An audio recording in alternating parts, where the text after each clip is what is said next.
You are about to experience the outermost reality.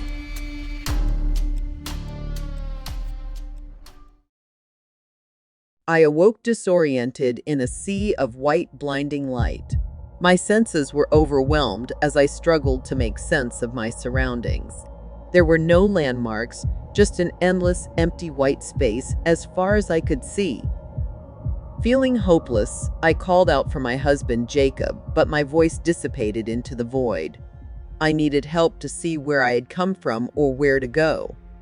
Every step I took seemed to walk into nothing, making it impossible to judge distance. With each step, a sense of isolation weighed heavily on my chest. I began to wonder if I was trapped in some nightmare. I decided to walk, hoping I would run into someone or something I recognized. I explored the unknown. I wandered endlessly for hours, and still nothing around me. I decided to sit down to figure out what my next move would be. Sitting there, I realized I had no other options. I don't have a cell phone. I had nothing in my possession but the clothes on my back. Looking into the infinite white sky, a strange sense of acceptance washed over me. I realized that fighting against this emptiness was futile. My mind shifted from trying to escape this place to figuring out where I could be. I asked myself, am I in another dimension? Was I captured? I had many questions but no answers. I'll start with what I know are the facts. My name is Ruth Jones. I am 72 years old and a retired teacher. I'm married to Jacob, and we have one beautiful child. Her name is Latoya, and she is 36 years old. I am trying to remember where I was before getting here. As confused as I may be, one thing occurred to me. I never felt tired despite walking for hours. I never perspired from my exploration of this empty place. My feet didn't feel sore or even ache. I decided to experiment. I pinched my forearm to see if I could feel pain, and I didn't feel a thing. The only feeling I feel is emotion. I told myself I must be in a dream. This feeling of isolation is starting to get to me. From out of nowhere, I see a purple light appear in the blank sky, and I hear a voice call out, "How old are you?" I jump to my feet, my heart racing. "Hello, please help me. My name is Ruth and I'm trapped here," I yelled in desperation. There had yet to be a reply. The voice seemed to pause, and then it repeated itself. "How old are you?" I gathered myself and answered, "I'm 72. Please tell me your name." The purple light glowed brightly and replied, "My name is Michelle. Goodbye." I stood there processing what had just happened. Who is Michelle? What did that purple light represent? I sat there waiting for the voice to return, and it never did. I walked around for what felt like an entire day, and nothing was in sight. Frustration set in, and I began to yell for someone to talk to me. "Hello, my name is Ruth Jones, and I demand answers." There was no response.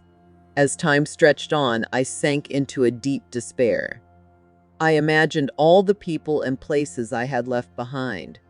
The stark reality of my isolation gnawed at my spirit. As I was about to give up hope, the same purple light appeared in the sky. It began to speak, and it asked, "Tell me about yourself." Startled, I looked directly at it. "I am Ruth Jones. I'm a retired teacher. I'm Jacob Jones's wife, and I have a daughter named Latoya. Can I ask you questions, please?" I anxiously waited for the purple light to reply. The voice angrily answered, "Excuse me, what did you say?" I was cautious.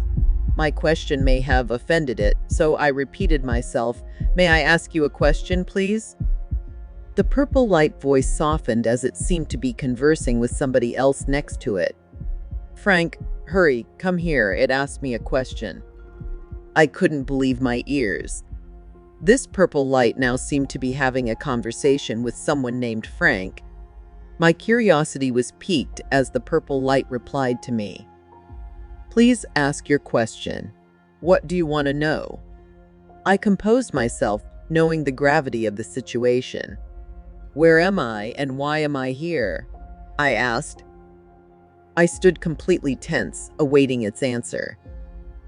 The purple light responded, "Mom, is that you?" Overwhelmed with emotions, I started to piece things together. My granddaughter is named Michelle, and my son-in-law is Frank. Is it possible that I'm communicating with my daughter, Latoya? "Latoya, is that you and Frank?" I excitedly asked. "Yes, Mom, it's me, and Frank is here next to me. We're all here." The voice emanating from the purple light was unmistakably my daughter. Confused, I began to ask my daughter to help me understand what was happening to me. "Latoya, honey, please help me get out of here and tell me where I am." I could hear my daughter, Latoya, weeping. "Mom, you passed away 5 years ago." My mind raced as I tried to understand what she just said. "Latoya, how is this possible?" I could hear my daughter crying. "Mom, you volunteered to document your life with Ancestral Wisdom Company when you were alive. Many people in their later years pay for this service to have a company ask them thousands of questions to capture their thoughts, teachings, and wisdom.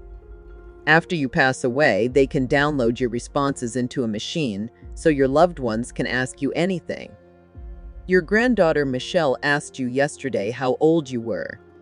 The Ancestral Wisdom Machine answered Michelle with a pre-recorded answer you provided when you were alive. But I don't understand how you can talk with me right now. You are not supposed to have any consciousness of your surroundings." I couldn't believe what I was hearing from Latoya. It all seems outrageous but plausible. I remember working directly with Ancestral Wisdom Company and documenting my thoughts and feelings. If I am indeed dead, I'm saddened I left everyone I loved. But I feel comforted that I have my family to communicate with. I had to ask, "Latoya, honey, where do we go from here?" With a shaky voice, Latoya says, "Mom, I love you. I'm still figuring out if you are you or if I'm speaking to an artificial intelligence. I will call Ancestral Wisdom Company to get to the bottom of this." I said my goodbyes to Latoya and Frank and anxiously waited to hear what the representatives from the company's response would be. For the next several hours, I tried to figure out this uncanny situation. I had been here for a few days and felt incredibly lonely. The next morning, my daughter's familiar voice emanated from the purple light. "Mom, it's me, Latoya. I contacted a representative of Ancestral Wisdom Company. They said they had never heard of such an occurrence and would gladly reset the machine if I had problems. I won't do that because talking with you is priceless." I listened to Latoya intently, yet deep down, I wondered if she felt she was talking to an AI version of me. Nevertheless, we took this precious time to catch up with each other. I asked where her father was because she hadn't mentioned him. My daughter was filled with emotion when she had to inform me that Dad passed away 6 months ago. My heart ached as my daughter lost her father, and I would never hear from my husband again. Latoya would also fill me in about my last days before I passed. She revealed that I displayed courage as I fought my battle against cancer. The family was proud that I held on long enough to see my granddaughter Michelle be born. Speaking of my granddaughter, I talked to her through the Ancestral Wisdom Machine. Michelle is now 5 years old, and she has the spunk personality of her mother. Speaking to her is a gift because I passed away 2 weeks after she was born. For the next several days, I would have poignant conversations with my daughter. We spoke about love, life, and her aspirations. We explored the meaning of consciousness and tried to figure out if I was real or just a lucky happenstance of technology coming to life. LaToya's apprehension about whether I was real would make me question my mortality. I asked if I was alive or an advanced artificial intelligence that is self-aware. My self-exploration would reach depths that led to many more questions than answers. If there is life after death, could my soul and consciousness live in parallel universes? Did my actions working with Ancestral Wisdom Company create this reality I'm in? Despite not having these answers, I still looked forward to every time that purple light would turn on. Speaking to my family every day would be my only solace in this dreary inhabitant tomb. Admittingly, I started to feel guilty because I knew my family was chained to their home to be near me. A couple of days passed, and I got some disturbing news. My granddaughter Michelle explained that her mommy had said they were not going on a family trip this year.